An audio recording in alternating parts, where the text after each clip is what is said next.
Hi guys, welcome back to the Bible Attic. We are diving into chapter 2 today of Esther, and some new people are introduced. We have Mordecai, who is Esther's cousin, and Esther is introduced, and I believe Haman, which is the bad guy in this book. So I do want to, the study Bible does give you an overview of certain people, the character, kind of the background of them, and I love that because you just get a deeper look into who they are. So I am going to now read about Mordecai, who is Esther's older cousin.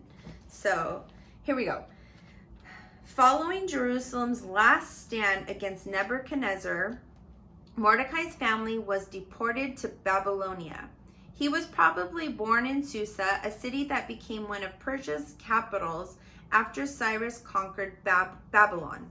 Mordecai then inherited an official position among the Jews captives that kept him around the palace even after the Babylonians were driven out.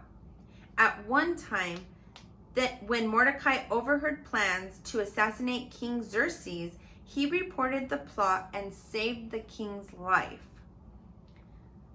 Mordecai's life was filled with challenges that he turned into opportunities. When his aunt and uncle died, he adopted Esther, their daughter, and his young cousin, probably because his own parents were dead and he felt responsible for her. Later, when she was drafted into Xerxes' harem and chosen to be queen, Mordecai continued to advise her. Shortly after this, he found himself in conflict with Xerxes' recently appointed second-in-command, Haman. Although willing to serve the king, Mordecai refused to worship the king's representative.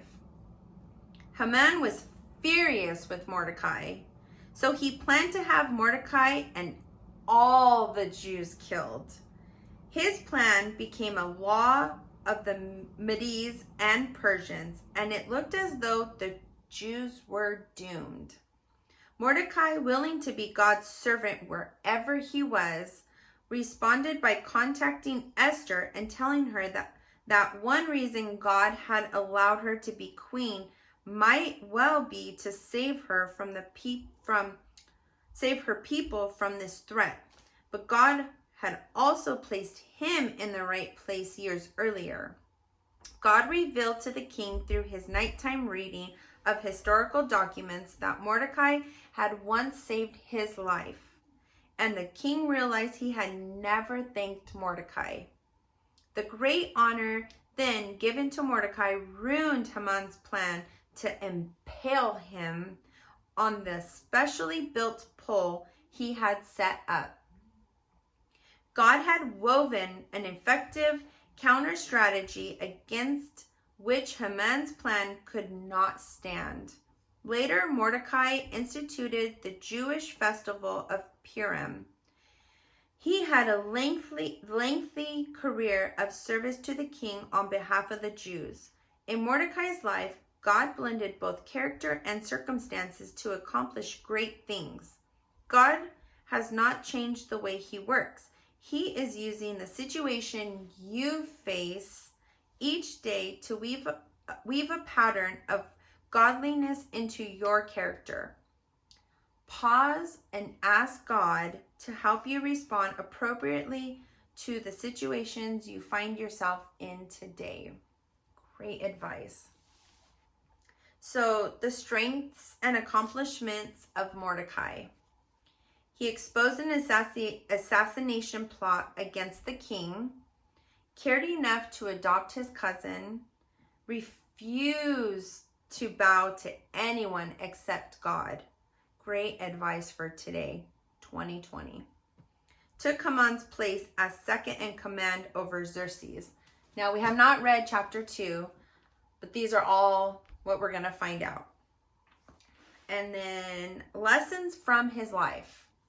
The opportunities we have are more important than the ones we wish we had. We can trust God to weave together the events of life for our best, even though we may not be able to see the overall pattern. The rewards for doing right are sometimes delayed, but they are always guaranteed by God Himself. These are great lessons that we can apply today. This is like in the year, I don't even remember, 539 BC, like super long ago, that literally we can apply today. So, Mordecai's vital statistics. Where? Susa, one of the several capital cities in Persia. His occupation, Jewish official who became second in rank to Xerxes. Relatives, adopted daughter Esther, his father Jair. Contemporaries, Xerxes and Haman. Mordecai's key verse is found in Esther 10:3. Mordecai the Jew became the prime minister with authority next to that of King Xerxes himself. He was very great among the Jews, who held him in high esteem, because he continued to work for the good of his people and to speak up for the welfare of all their descendants. If he would not have stood up and asked Esther to, stand up for the Jews, Haman would have killed all the Jews. So Mordecai didn't cry about his situation. He took every opportunity and used it for good. It's easy for us to just sit around and complain and cry about whatever's going on in our own lives. And instead of just thinking, what opportunity could we have today? What could we do for God's kingdom? How do I go about my day? Who can I share the gospel with? If we focused on those things, we don't have time to sit around and cry. So, I hope you enjoyed Mordecai's description and his life and his backstory and his future. So I just felt like before diving into chapter 2, we kind of get a character overview of Mordecai. And so the next video will be chapter 2.